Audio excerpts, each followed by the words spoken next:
Progressive People. Anna Maria Żukowska, my pleasure.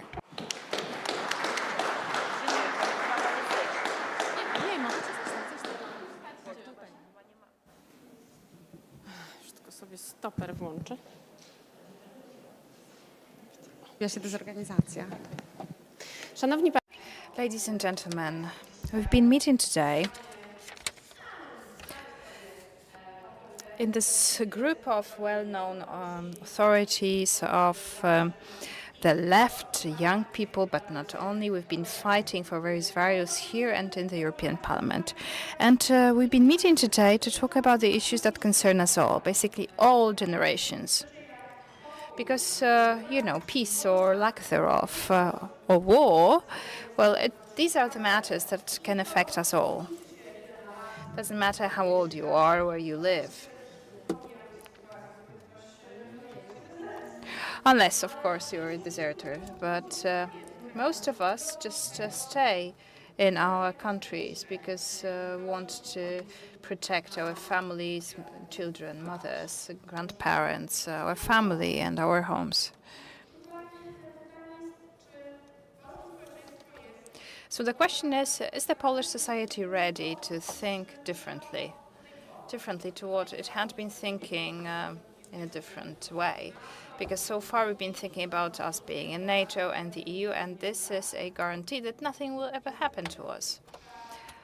Unfortunately, this geopolitical situation has been so dynamically changing the geopolitical landscape that these things that were taken for granted in the past cannot be anymore. The United States is our biggest and greatest ally. This is the biggest state that contributes the most, has the highest defense spending out of all NATO countries. But right now, well, a man that is completely unpredictable is in charge of this country.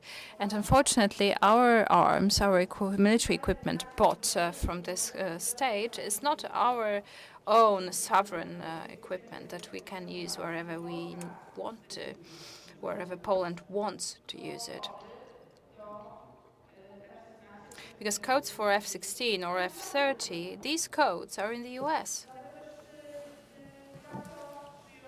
So I believe it's good to be positive about Mr. Macron's proposal to cover the whole of Europe with nuclear umbrella. France is the only EU member state with a nuclear capacity. And it would be good if some of this potential could be found in Poland. And just to make for this additional deterrence component. It's not like the right has been saying that links between member states to defend themselves together to face Russia, to build our own defense, that it's competition to NATO. That is not true. Well, mostly these countries are members of NATO anyway. So it's about additional strengthening of NATO, as Trump himself said that EU member states should spend more on defense, and they will be. And this spending will be useful for all NATO members, all of them. So we should use this deterrence and defense capability, and we should create it also on the territory of our country. The Federal Republic of Germany, our neighbor, they made a breakthrough decision in terms of their budget. And this shows that the austerity policy is over. This is not this doctrine repeated in the 1990s and then by Leszek Barcelowicz's neoliberal milieu. They've been repeating that debt increases is the worst thing that ever happens. No, that's not true. War is the worst case scenario. So if one of the ways to avoid the war is just to increase your debt in order to have this defense capability, then you just have to do that. And then just do it. You cannot defend yourself just by saying, well, Mr. Putin, my budget is sustainable, please don't attack me. No, it doesn't work like that. What works in order for Russia not to attack us, but well, and we are the first country on the border anyway. It's right now. We are a neighbor of Russia, the first country that could potentially be attacked, because these wouldn't be Balkan states, as far as I know, Baltic states. This would be Poland. So it's about creating this plants here and investing in military equipment plants here. But security is not only about military security, it's also about social security. It's also about why they understand each other, because both of them are authoritarian leaders who do not respect democracy and who believe that the world order should consist in the US and Russia ruling the world and deciding about everything in the world. Fortunately, after the Second World War, we have a new leader in the world. This is the European Union. And the European Union can bring hope, can be the hope for the whole of the world. It can be the hope for democracy. And the European Union should believe in itself more, that it can be the leader of democracy. But there has to be solidarity in the EU. It has to be as one whole. This is the future. It's about showing that we are the cradle of democracy. Just like in Athens, this is how we believe that democracy was born, and we will be the guardian of democracy. Not like the United States, as what they meant by that was conquering countries with natural resources. And then it turned out, like in Iraq, that it was all about getting access to fossil fuels and resources. It was not about Saddam Hussein having chemical weapons. But in order to guarantee democracy, to be this guardian of democracy, member states need to believe that the EU can defend democracy. We need to feel this responsibility for our continent, but not only.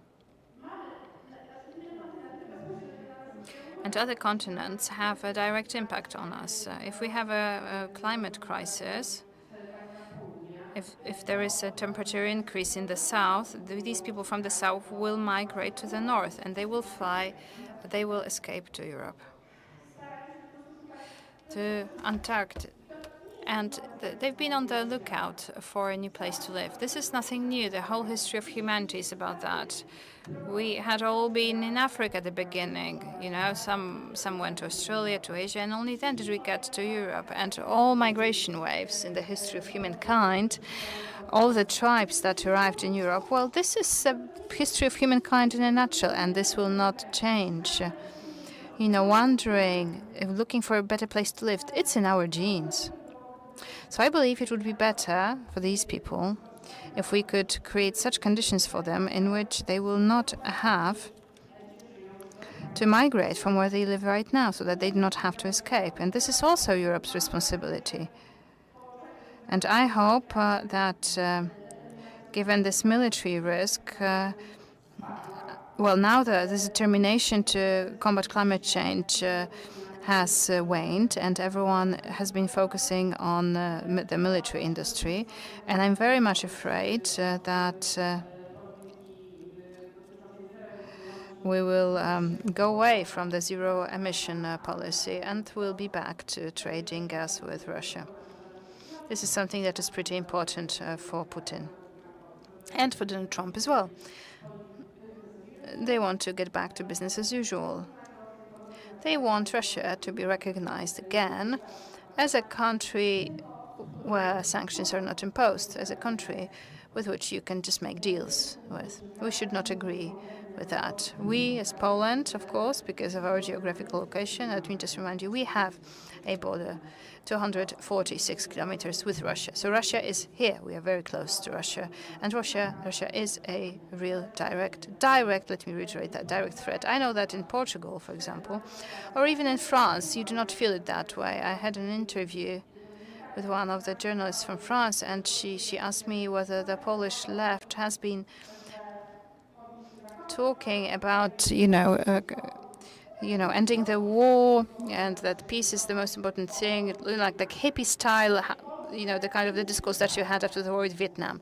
Well, no, in Poland, there is no discourse like that because we're very much aware of the fact that this war can end once Russia stops attacking the attack on Ukraine. It's like the victim of a rape. It's not about talking to the perpetrator of the rape. It's not about, allowing them to rape you once a week or then he will not do that every day. It's absurd, Unfortunately, if there is ever permanent peace in Ukraine and not just temporary, this will mean that we will lose. They will lose some of the territory that is under Russian occupation, unless a decision is made that the member states engage in the conflict on the Ukrainian side. Obviously, there is no political will to do that. I don't think there will be political will to do that. Now, in terms of this policy of ideas. For some time now, the Polish left is afraid of its own shadow in the sense that it's been afraid of its own ideas or slogans. We've been frightened by the left. Well, this is the right, the neoliberals, the Hadecs, that everything that we say is naive, it's infantile, and it was said that being naive is potentially wrong, that it's not understood as being, sensitive simply, like a child is. In politics, you can be a populist and you can just follow the ideas that are fashionable right now. And in Poland, it's fashionable to believe in the slogans of Confederacy. In Germany, it was AfD. But, you can never win with the original. If you try to be neoliberal, well, this will not help. And when they say, oh, let's change the program so that it's not so left-wing, then they will start voting for us. Why would they? They have 10 other parties. They can pick and choose right now. It's not a good time for the left in terms of how loud, how important it is, this freedom, fair division of the resources, laicity, secularity. I'm not making excuses. It's our fault, politicians' faults. We don't know how to do that, to make these slogans socially accepted. But there is one thing, and Ryszard Kalisz has mentioned that. There is this media. There are social media. Let me just add something to what he said, because you mentioned Wikipedia. But the same goes for YouTube, TikTok. It's not happening on itself. Some people edit Wikipedia and they have right-wing views, but content on the social media that we young people receive, well, it's all generated by algorithms. So if we have a press conference, we have a meeting like today, it turns out that people don't see it. They see it, if there is like a clash with the Confederacy, then it has views. Facebook, TikTok's algorithms, they promote nationalistic, right-wing content, brutal, aggressive ones. This is what can be sold, and I don't mean metaphorically. This is something that literally translates into money. And then you have ads, of course, and then big techs live on that. They earn on that. They live on promoting nationalistic and aggressive content. And if you put additional taxes on big corporations, on big tech, and if you create if we create our own social media over which we have control, not Elon Musk, so that he doesn't tell us what we can post on X, and unless we obey, he will block our account. Well, it's blackmail. well, the capitals rule the world. It's no surprise. If we do not stop it, if you do not try to change the situation, we will not change anything. And at the end, let me just briefly mention that today it's birthday of a philosopher publicist, Kazimierz Kalusz Krause. He was born in 1872. And that's what he said. I would like to leave you with these words. I wonder how you would interpret them now in the 21st century. So I quote, and finally, once the whole nation understands where the poverty is from, then we will all rebel. We will just get rid of the emperor, of the masters. We will take over the land and the factories so that they belong to everyone. So do these ideas ring a bell? Is anyone using this kind of a rhetoric? Or is that we are now afraid of our own shadow, that we've been just abandoning our roots because they will accuse us of being communist? We should stop being afraid, because you're either a populist or you are the ones whom people follow. We are to show the ideas and the direction. Maybe it's bad time now, but change always happens. This is what happens in nature. Nothing lasts forever. And I hope there will be demand for the left. We just need to have more courage, also in the EU. Thank you so much.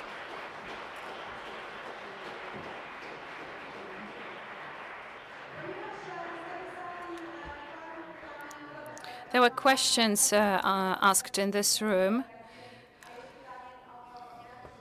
And how does that translate into actions? And Anna Maria Żukowska left us with this question. Is that still valid? And I believe the best moment to finish this conference would be to give the floor to two young politicians, Łukasz Michnik and Aleksandra Iwanowska. They will share some thoughts with us, and I would like to say goodbye. I would like to thank you on behalf of the organizers, but please stay in the room, as this is our grand finale, this young generation taking the stage now.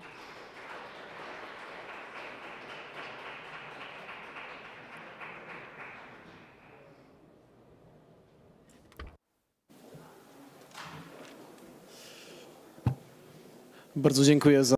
Thank you so much. Thank you for this possibility to summarize this conference. It's an honor for me. We've heard many wise words from the stage. I would like to talk about three things: pride, prosperity, and ambition. Firstly, pride. Our European pride. The European Union works. The European Union is efficient. The problem is that sometimes we don't talk enough about it. We like to be perfect in terms of our preparedness. We want to prepare tons of legal answers. We have tactics, we have resolutions, etc. It's very good because it shows we are responsible about being in politics. But sometimes what we lack is a narrative. This a big narrative that would really move thousands. Not but a few technocrats and experts. This cannot be a story about resolutions. We don't need a story about institutions. We don't need a story about commissioners. What we need is a proud story. A story about pride, because we are the biggest strategic reserve of democracy and prosperity in the world. We have this political power, mega power, and we've built the most ambitious and the biggest international project globally. It's an economic power, because our companies are champions in the technological, digital, and energy sector. Yes, we will become a military superpower. The EU is about working without borders. It's about Erasmus, which is connecting generations. It's energy transformation, gives us some hope for the future. It's human rights. And it's not empty words. We have to be proud. We have to protect what we have achieved, because these are difficult times where we are forced to be in the defensive. The Russian propaganda for years by Sergei Lavrov has been about the rotten West and dented democracy. And we can hear that in the West. J.D. Vance in Munich was a blatant example of that. What is more, this narrative can also be found inside. There is this problem with the extreme far right. This is why we need to protect that. We don't need anyone from the US or from Russia or from the far right to tell us what to do. We have to wake up our pride. This will be the fuel for the transformation of the EU so that we can become stronger internationally. Because this moment should be a formative moment. It should be the first. These should be the first chapters in history books. This pride is very important for us, and this is what we need to fight for. Now, the second issue is prosperity. Security, yes, it's important, but security only we understand that through the prism of tanks and howitzer, we will lose. We will lose to the far right, who's been trying for years to show that our policy and our values do not work.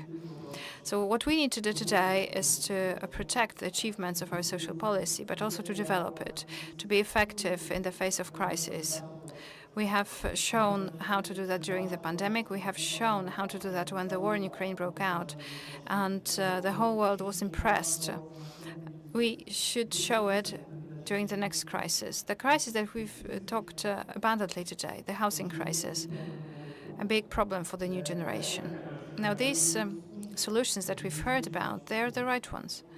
We should together take responsibility for a massive social housing construction projects using empty buildings, thousands of them in Europe. They should help in combating this crisis. Now putting taxes, limiting short-term rentals. Cities are for city dwellers, supporting social cooperatives that Tomasz Lewandowski has mentioned. It is all important, but still,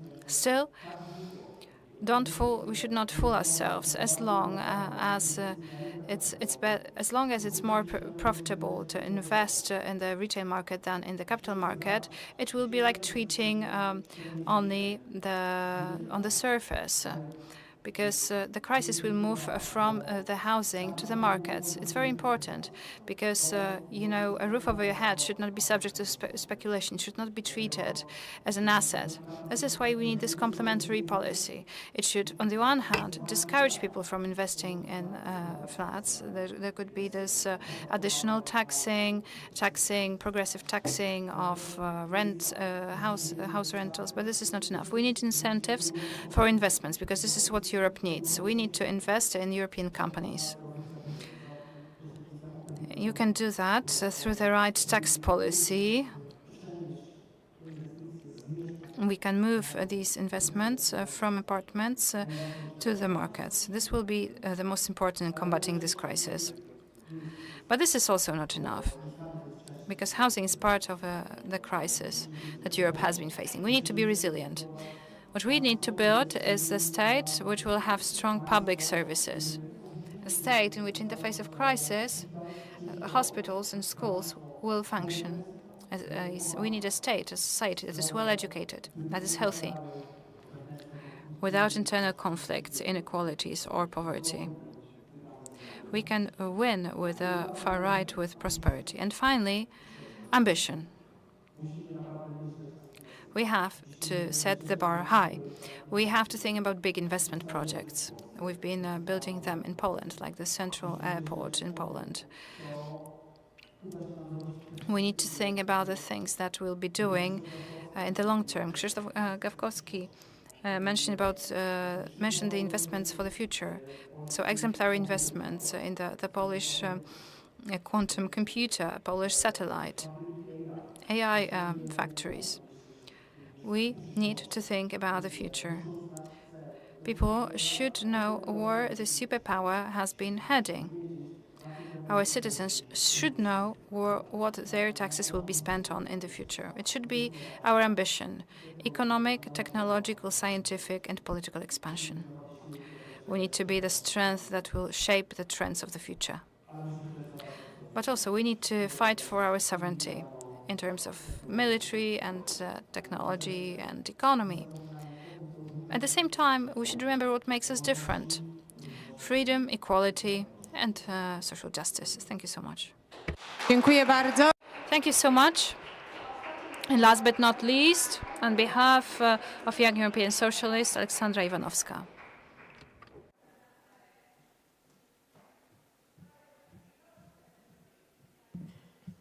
Hello, everyone. The national nature of the event, I'll deliver my remarks in English. Esteemed guests, colleagues, but most importantly, friends. It is my deepest honor to appear before you as the closing speaker of today's event. This event would not be possible without not just the involvement, but especially the deep commitment of the Foundation for European Progressive Studies. A commitment not just to our social democratic and socialist values, but a commitment to ensuring that our beautiful region of Central and Eastern Europe is not just listened to, but heard internationally. Therefore, I will allow myself to ask you for a round of warm applause to the representatives of FEPS, Amicus Europae, and Friedrich Ebert Stiftung for making today possible.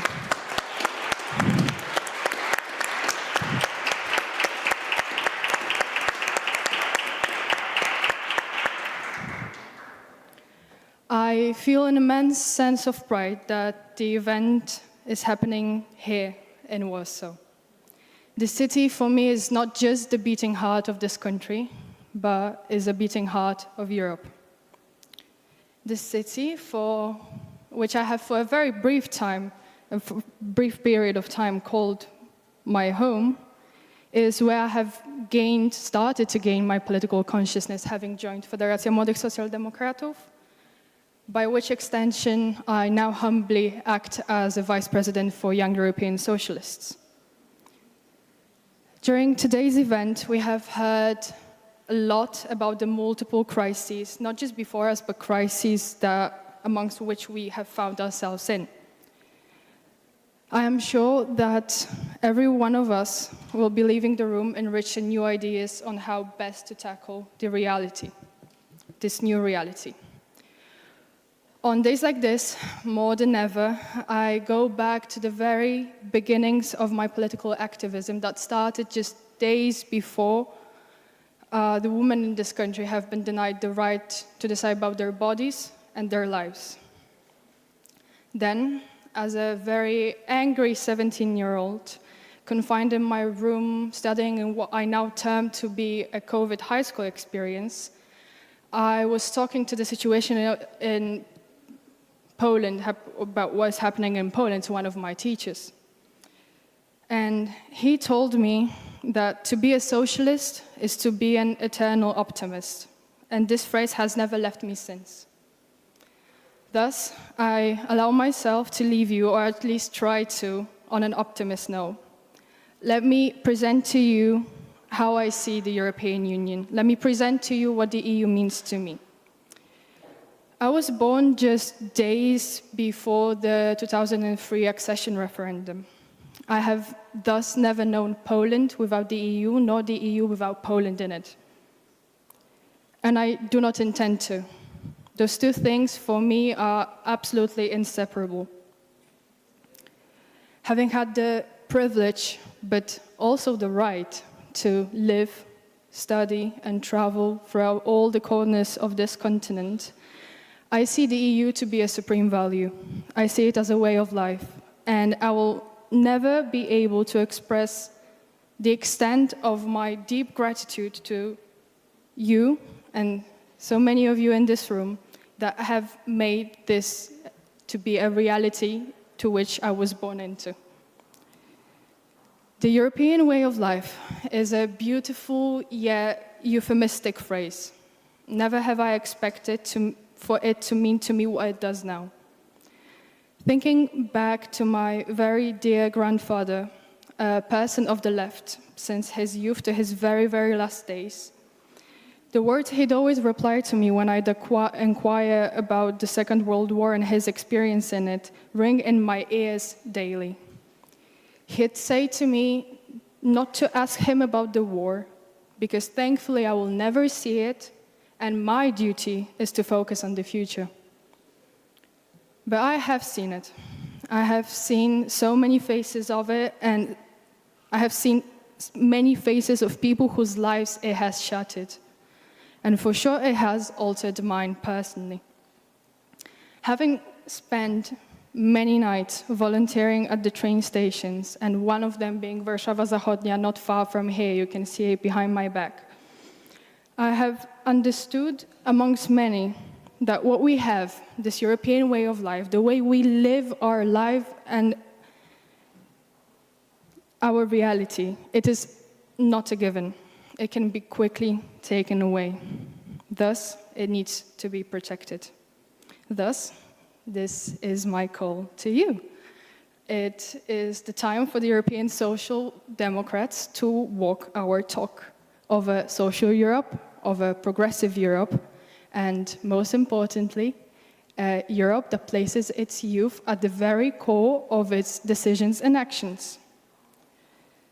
I often hear that youth is the future, but in my very humble opinion of a very young person, the future is now.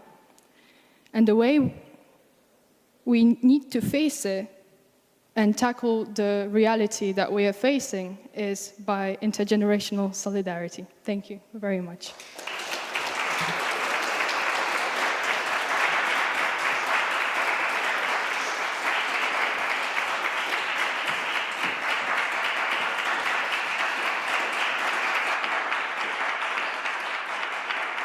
Bardzo dziękuję. Myślę, że to było bardzo... Thank you so much. It was very touching indeed, but also inspiring. Thank you for these last words. Firstly, I would like to thank all of you who have been with us all the time during this conference, who have co-created this conference. I would like to thank our speakers. Thank you for offering us this whole raft of ideas and inspirations. I also would like to thank for the cooperation Amicus Europaea Foundation, Friedrich Ebert Foundation, Anna Świerczyńska, Moshe Kisie. Getrz, Ainara Baskuniana gdzieś już zniknęła. She's disappeared. And IFA. Without you, this conference wouldn't be such a success, and we know there will be the next stage. It will be on the social media, and now let's continue this informal part over a lunch. Thank you for your enthusiasm, thank you for your energy, your presence, and I hope it was food for thought for you, and we will continue our cooperation. We'll talk about the future of Europe, of peace, prosperity and progress. Thank you so much.